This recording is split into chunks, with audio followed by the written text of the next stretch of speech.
네, 차 안에서 인사드립니다. 오토다이어리 오종훈입니다. 오늘 쉐보레 콜로라도 준비를 했습니다. 기자단 단체 시승이어서 단체로 움직여야 됩니다. 일단 도심주행 거친 뒤에 오프로드 이어가도록 하죠. 자, 출발합니다. 역시 좀 첫인상이 터프하네요. 덩치가 큽니다. 도심에서 움직이면 차로 하나가 꽉 차는 그런 느낌인데요. 덩치는 이렇게 큰데 뭐 차체 길이가 5m를 훌쩍 넘죠. 5.4m 가량 되는데 휠베이스 3m를 넘습니다. 근데 중형이라는 얘기죠. 이렇게 커도 미국 가면 중형 정도밖에 안 된다라는 얘기죠. 프리미엄 정통 아메리칸 픽업 트럭 수식어가 많습니다. Z7-1 단일 트림으로 국내 판매가 되고요. 가격 따지고 논란이 많죠. 너무 비싼 거 아니냐. 7,279만원 7,300만원인데 생각보다는 좀 높게 나왔어요. 직렬 4기통 2.7L 가솔린 터보 엔진 들어왔습니다. 최고 출력이 314.3마력이라네요 중요한 건 무게죠. 차체 무게 2150kg의 공차 중량을 갖고 있어서 마력당 무게비를 계산해 보면 약 7kg, 6.84kg 정도 되는데요.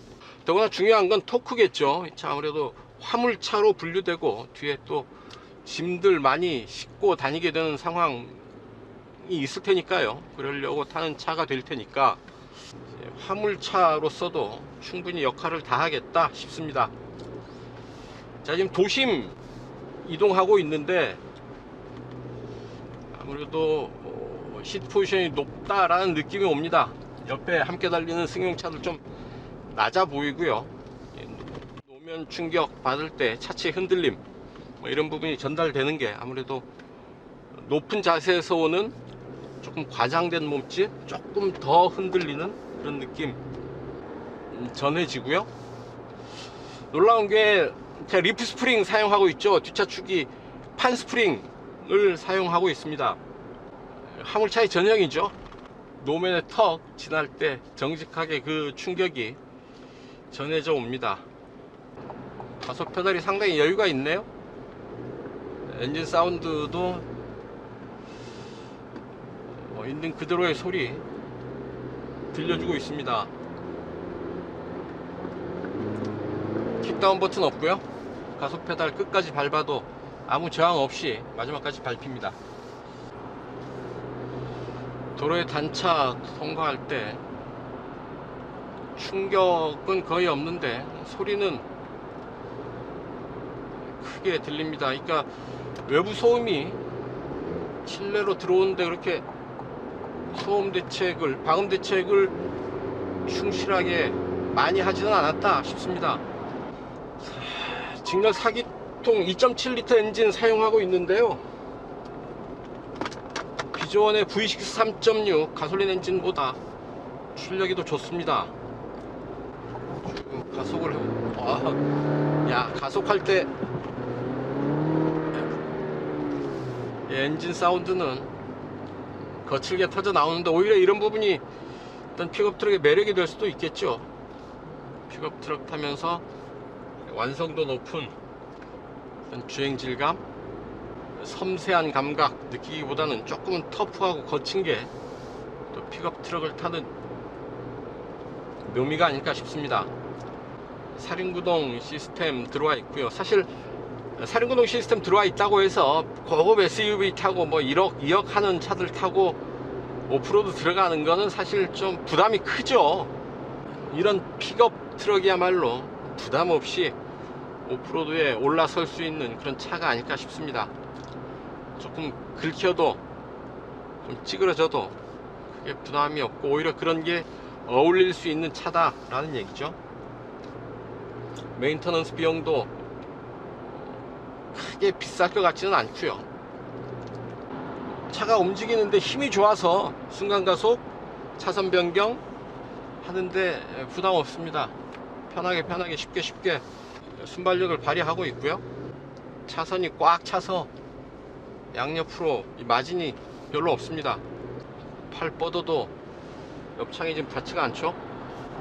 농장이나 있으면 타고 설렁설렁 움직이면 참 좋겠다 싶네요. 차 살려면 어디 농장이나 목장을 먼저 산 뒤에 이 차를 사야 되겠다. 앞에 가는 콜로라도 보는데 예쁜 픽업이다 싶습니다. 또 옆에 올록볼록 좀 볼륨감을 많이 줬어요. 차체 측면에 보면 특히 힐하우스 부분에 볼륨감을 주면서 각진 모습 보여주고 있고요. 도어 있는 부분이 쏙 들어갔습니다. 이 잘록한 허리처럼 나름대로 멋을 부렸는데 낮은 속도에서는 크루즈 컨트롤이 작동이 안 되네요. 54km 이상에서 작동됩니다. 54km면 약 30마일 정도 되나요? 30마일 정도 속도에서 크루즈 컨트롤을 작동하게 됐네요. 체중 구간에서는 뭐 낮은 속도에서도 크루즈 컨트롤 작동을 해야지 좀 편하지 않을까 싶은데 낮은 속도에서는 작동할 수 없게 해놨습니다. 미국 픽업 트럭이니까 우리 도로 상황하고는 안 맞는 부분들이 좀 있다는 얘기죠. 그래도 오디오는 보스 오디오 들어와 있네요. 소리 잠깐만 들어봅시다.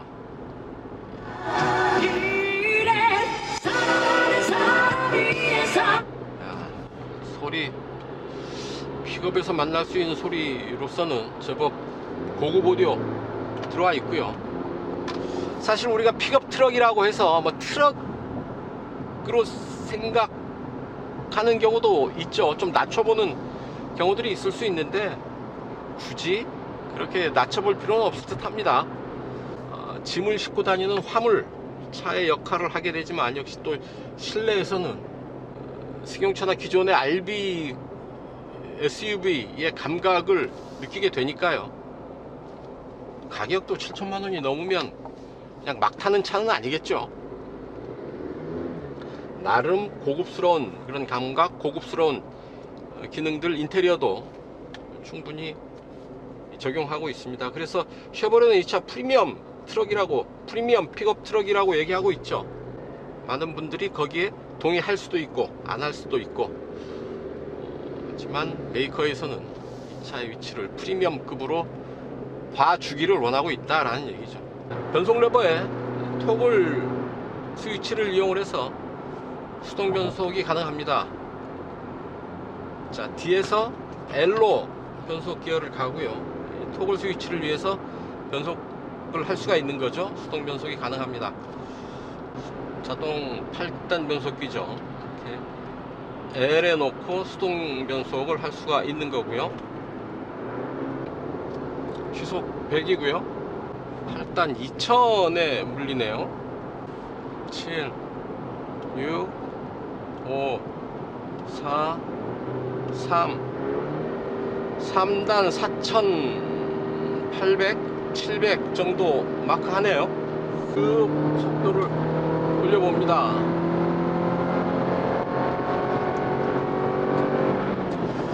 제법 빠른 속도까지 높여보는데 엔진 소리가 바람 소리를 이기네요.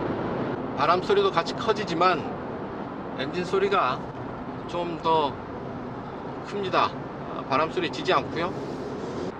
주행 모드를 또 선택을 할 수가 있는데 견인 운반, 험지, 일반, 오프로드 이런 주행 모드들을 이렇게 선택을 할 수가 있습니다. 사륜구동이 이제 득과 실이 분명한 그런 기술이죠. 네 바퀴가 구동을 해서 차체의 안정감은 코너링에서의 한계 속도는 충분히 좋아지는데 비용을 그만큼 지불을 해야 된다라는 얘기입니다. 연비가 안 좋아지고 또한 물리적인 기계적인 장치들이 추가되기 때문에 아무래도 차값이 비싸지는 그런 부분도 분명히 있습니다.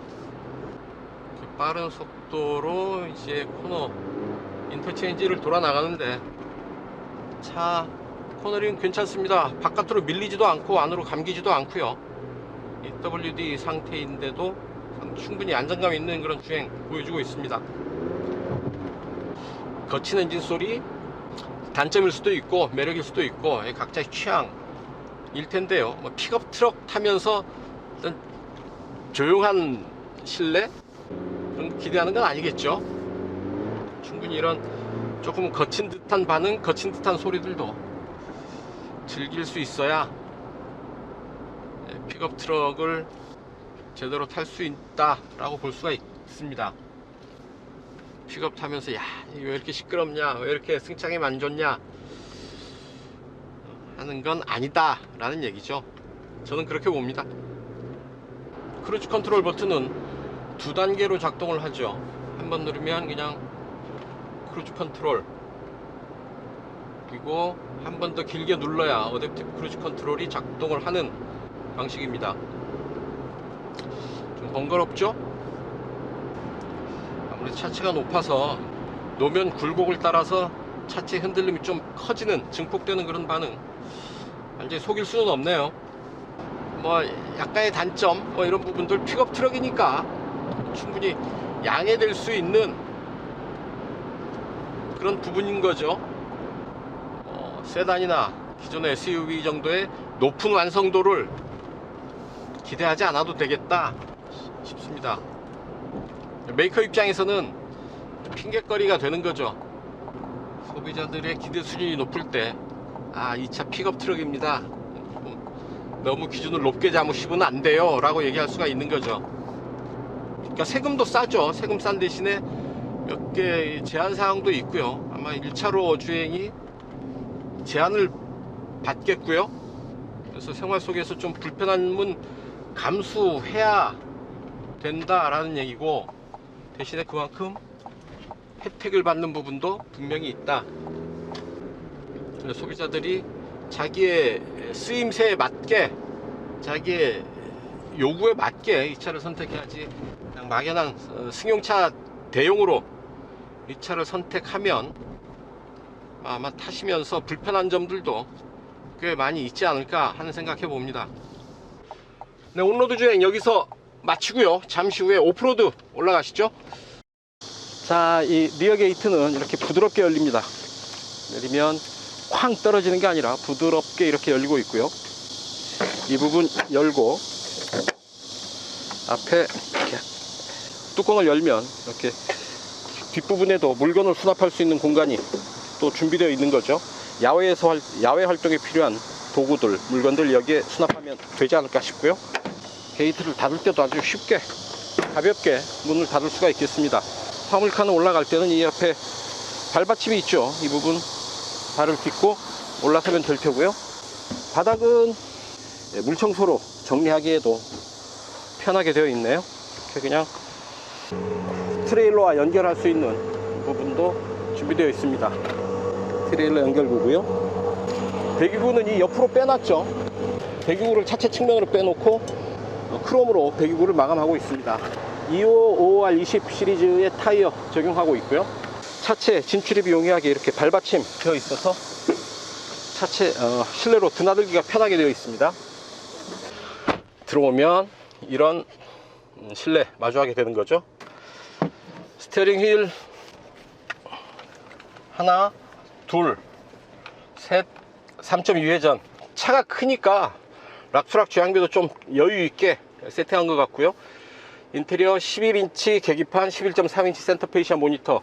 이 모니터 안에 여러가지 인포테인먼트 시스템 다양하게 들어와 있습니다. 안드로이드 오토, 지금 무선 연결되어 있네요. 무선 연결을 통해서 안드로이드 오토를 통해서 지도를 사용하게 되어 있습니다. 여러가지 버튼들이 많이 들어와 있습니다. 통풍 시트 3단계, 그리고 열선 시트 들어와 있네요. 공조, 풍향 이렇게 되어 있고, 조수석 열선 시트, 풍향, 풍량 조절할 수 있고요. 차창을 모두 한꺼번에 열고 닫을 수 있게 되어 있고, 엔진 오토 스탑, 비상등, 차선 이탈 방지 장치, 옥스 단자 되어 있고요. C타입 USB 포트, 그리고 USB 포트 2.0 들어가 있고, 그 아래 무선 충전 장치 되어 있습니다. 변속 레버 일자형으로 되어 있고요. D와 L로 되어 있습니다. D에서 한 칸 더 내리면 L 모드가 되고, L 모드에서 오른쪽에 있는 토글 스위치를 통해서 수동 변속을 하게 되어 있죠. 이렇게 형태를 달리하면서 볼 수가 있고요. 오프로드 정보들을 따로 보여주죠. 스티어링 각도 이렇게 보여주고요. 그리고 4L로 가기 위해서는 변속기 중립에서 4L로 이렇게 세팅을 할 수가 있습니다. 자, 이 버튼들 좀 많이 들어와 있죠. 이런 버튼들 들어와 있고, 그 아래 또 이렇게 버튼들이 추가로 되어 있고, 이 아래 이제 선들이 많이 복잡한데 스마트폰 무선 충전 장치 이 밑으로 배치되어 있습니다. 주행 모드와 구동 장치 조절을 하고요. 파킹 버튼 2개의 컵홀더, 이 안에 이제 이런 콘솔 박스 크게 들어와 있죠. 오버헤드 콘솔, 네, 이렇게 들어와 있습니다. 자, 스티어링 왼편에는 주행 보조 장치들 세팅하는 버튼이 몇 개 들어와 있죠. 오른쪽에는 오디오 볼륨 조절, 전화 버튼 등이 들어와 있습니다. 스티어링 휠, 대시보드 등의 빨간 스티치를 적용하고 있어서 좀 더 고급스러운 분위기 연출하고 있습니다. 이렇게 하체를 볼 수 있는 카메라가 있습니다. 차체 밑을 비춰주는 카메라가 있어서 오프로드 주행할 때 장애물을 보면서 육안으로 직접 확인하면서 장애물을 피해서 운전을 할 수가 있겠죠. 자, 이렇게 앞뒤 이렇게 보여주고 있습니다. 자, 뒷좌석 들어오시면 뒷좌석을 위한 송풍구 들어와 있죠. USB 포트, C타입과 2.0 USB 포트 들어와 있고요. 차창은 완전히 수납이 됩니다. 내려가는 것은 원 버튼인데 올라올 때는 이렇게 버튼을 누르고 있는 동안만 작동을 하네요. 화물칸과 연결되는 차창을 또 이렇게 열 수가 있죠. 간단한 화물 수납 공간할 수 있는 공간이 시트 밑에 준비되어 있어서 필요한 물건들 이 밑에 또 수납을 할 수가 있겠죠. 센터 터널은 그렇게 높지 않게 솟아 있죠. 그렇게 공간을 제약하지 않을 정도입니다. 시트 무릎 앞으로 이렇게 주먹 하나 꽉 들어가는 정도의 공간 갖추고 있죠. 일단 오프로드로 출발하겠습니다. 일반 도로에서 움직일 때는 그냥 SUV의 감성이 그대로 살아나네요.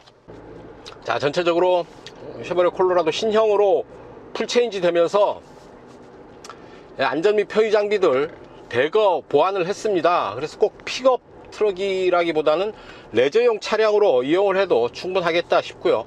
일반 SUV, 고급 프리미엄 SUV의 버금가는 그런 주행의 질감 맛볼 수 있을 테고요. 오프로드에서는 아주 탁월한 주행 성능을 갖추고 있죠. 메이커에서도 오프로드 지향의 픽업 트럭이다 라는 점을 강조하고 있고요. 오프로드 주행을 위한 여러가지 장치들, 이를테면 4L 로우 모드까지 갖춘 구동장치, 그리고 차체 하부를 비춰주면서 장애물을 직접 눈으로 보면서 움직일 수 있게 해주는 부분, 그리고 아주 단단한 오프로드에 잘 어울리는 서스펜션, 그리고 디퍼런셜 락 기능 등을 갖추고 있어서 오프로드에서는 거의 천하무적이지 않을까 하는 생각 해보고요. 좀 아웃도어 활동을 즐기고요, 혹은 필요에 의해서 픽업 트럭을 써야 하는, 타야 하는 그런 오너들이 좀 더 풍요로운 아웃도어 라이프를 즐기기에 좋은 그런 차가 아닌가 싶습니다. 어떤 용도로 쓸까 먼저 고민을 좀 해볼 필요가 있을 것 같아요. 어떤 용도로 쓰든 거기에 맞는 기능과 용도를 잘 갖추고 있지 않나 싶습니다. 아무래도 무게가 있고 제대로 된 사륜구동 시스템까지 갖추고 있어서 연비는 그렇게 썩 좋은 편은 아니죠. 리터당 8.1km의 연비, 공인복합 연비 기준으로 볼 때 그렇게 우수한 연비는 아니다. 그런 부분은 감안하고 이 차를 타야 되지 않을까 하는 생각 해봅니다. 자, 이제 오프로드로 접어듭니다. 거친 길이 될 텐데요, 함께 즐겨보도록 하시죠. 네, 선두 차량 이제 삼거리 좌회전입니다. 자, 길이 점점 경사가 심해지고 있고요. 근데 사실은 오프로드 전용으로 만들었다고는 하는데 마땅히 가볼 만한 오프로드가 없는 것 또한 사실이죠. 어디 오지 여행을 가거나 캠핑을 갈 때는 이 사륜구동 기능이 있어서 좀 더 깊숙하게 들어갈 수 있다는 장점이 있습니다. 세단이나 일반 SUV, 특히 사륜구동이 아닌 SUV들보다는 한 발 더 깊게 들어갈 수가 있고요. 사륜구동을 갖춘 SUV라고 하더라도 4L 기능이 없는 차들과는 또 비교할 수 없는 탁월한 성능을 만나볼 수가 있는 거죠. 그래서 일반 SUV보다도 더 깊은 곳으로 들어갈 수 있는 겁니다. 다만 그런 오프로드가 많이는 없다라는 것. 그래서 억지로 무리해서 들어가지는 않아야 되겠다라는 점 말씀을 드립니다. 자, 이렇게 돌리면 이렇게 주행 모드를 바꿀 수가 있죠. 오프로드에 맞추고요. 사륜 하이 4H를 택하겠습니다.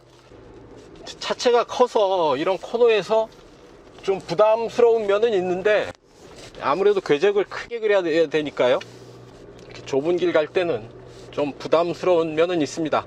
뒤뚱 하면서 가지만 지금 이런 상황에서 네 바퀴의 그립력이 조금씩 다르죠. 구동력도 조금씩 다르게 됩니다. 그래서 심할 경우에는 좌우 바퀴의 회전 차이가 심하게 날 때가 있는데요. 이럴 때는 또 디퍼런셜 락 기능이 있어서 그 기능을 이용을 하면 회전 차이를 극복하면서 좀 더 수월하게 오프로드를 움직일 수 있게 됩니다. 자, 이렇게 코너가 좁은 데서는 거의 헤어핀 어필이거든요. 헤어핀처럼 구부러진 어필인데 한 번에 돌기가 어렵습니다. 나눠서 돌아야 되는데 차가 크니까요. 커서 그런 거니까 이 부분도 감안해야 되지 않을까 싶습니다. 사륜구동 시스템이 작동할 때는 또 회전 반경이 커지게 됩니다. 네 바퀴가 모두 구동하기 때문에 특히나 4L 그러니까 로우 모드에서는 네 바퀴가 거의 직결 상태가 되기 때문에 타이트 코너 브레이킹 현상, 그러니까 좁은 코너를 돌아 나갈 때 마치 관절이 꺾이는 듯한 두둑두둑 거리는 소리까지 들리는 경우가 생기거든요. 네 바퀴가 거의 직결 상태로 돌아 나가면서 좌우 바퀴의 회전 차이가 커지면서 나타나는 그런 현상입니다. 그래서 4L 모드에서는 회전할 때 타이트한 코너가 좀 부담스러운 게 사실이고요. 그거는 뭐 좋고 나쁨의 문제가 아니라 사륜구동 시스템 자동차의 고유한 현상이라고 보시면 되겠습니다. 코스 오프로드 치고는 괜찮네요. 아주 뒤뚱거리면서, 하지만 뭐 전혀 부담 없이, 한치 밀림 없이, 전혀 부담 없이 잘 움직이고 있습니다. 사실 오프로드에서는 구동장치와 타이어가 전부다 라고 보시면 됩니다. 사륜구동 4H냐 4L이냐 정도의 차이는 있겠지만 사륜구동이 반드시 필요할 테고요. 거기에 그립이 좋은 타이어, 뭐 오프로드 전용 타이어면 더 좋겠죠. 그런 그립이 좋은 타이어를 사용을 한다면 어지간한 오프로드는 다 움직일 수 있겠다라는 얘기입니다. 이 부분 카메라 보시죠. 카메라 보면, 자, 위에서 버드뷰로 이 차를 보여주는 거고요. 이쪽으로 보면 좌우를 또 보여주죠. 그리고 실제로 차가 달리는 좌우의 상황을 보면서 움직일 수도 있을 테고요. 차 아랫부분을 이렇게 비춰줍니다. 오, 속도감 있는데요. 자, 앞뒤 차 아랫부분을 보면서 움직일 수가 있죠. 차 아래 어떤 장애물이 있다 할 때는 이렇게 속도를 천천히 가면서 장애물을 피해서 움직일 수가 있겠습니다. 이 언더바디 카메라는 상당히 유용한 것 같아요. 특히나 험지일수록, 험한 길일수록 이 부분을 보면서 차를 컨트롤할 수가 있어서 아주 정교하게 차를 다룰 수 있겠습니다. 이 또한 오프로드에서 아주 유용한 기능이 아닐까 싶고요. 힐 디센트 컨트롤, 내리막길 정속 주행 장치죠. 내리막길에서 차가 탄력을 받아서 빨리 내려가는 것을 막아주는 겁니다. 그래서 가속 페달에서 발을 떼더라도 차가 천천히 속도를 제어하면서 내려가는 그런 기능이죠. 내리막길에서 차를 제어하는데 상당히 중요한 역할을 하는 그런 장치죠. 이렇게 속도를 설정해서 가속 페달에서 발을 떼면 차가 이 속도를 유지하면서 움직여 주는 겁니다. 아이고야, 점심 먹은 게 다 올라오겠습니다. 힐 디센트 컨트롤 10km 넘어가면 좀 빠른 듯 하고요. 약 7, 8 정도의 속도로 세팅하는 게 낫지 싶습니다. 오프로드에 들어설 때는 단독 주행은 좀 피하는 게 좋습니다. 만에 하나 차가 움직이지 못하는 상황에 처했을 때 도움을 줄 파트너가 필요합니다. 그래서 단독으로 오프로드 주행하는 것은 피하시라 라는 말씀 꼭 전해드립니다. 오프로드에서는 확실히 탁월한 성능 보여주네요. 오프로드에서는 아무래도 또 리프 스프링이 잘 어울리죠. 판 스프링이어서 오프로드에서 좀 더 잘 대응을 해주고 있는 게 아닌가 싶습니다. 약간 거칠게, 조금 터프하게, 오프로드에서는 약간 터프하게 움직이는 게 어울립니다. 그게 맞고요. 벌써 좁은 길 가니까 슥슥 옆에 차체를 긁는 소리가 들립니다. 운전자 오너라고 한다면 마음이 긁히는 듯한 그런 소리죠. 네, 이렇게 오프로드 주행까지 모두 마쳤습니다. 역시 쉐보레 콜로라도 오프로드에서 좀 더 강한 면모를 보여주는 게 사실이고요. 이를 직접 확인할 수 있었습니다.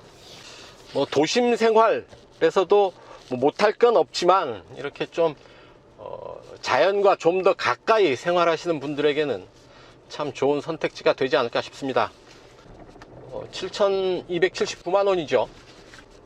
약 7,300만 원의 가격에 판매가 되고 있습니다. 이전 세대보다 사실 가격이 좀 많이 올라서 좀 아쉬운 부분이기는 합니다만, 쉐보레 얘기로는 환율이 너무 올랐다.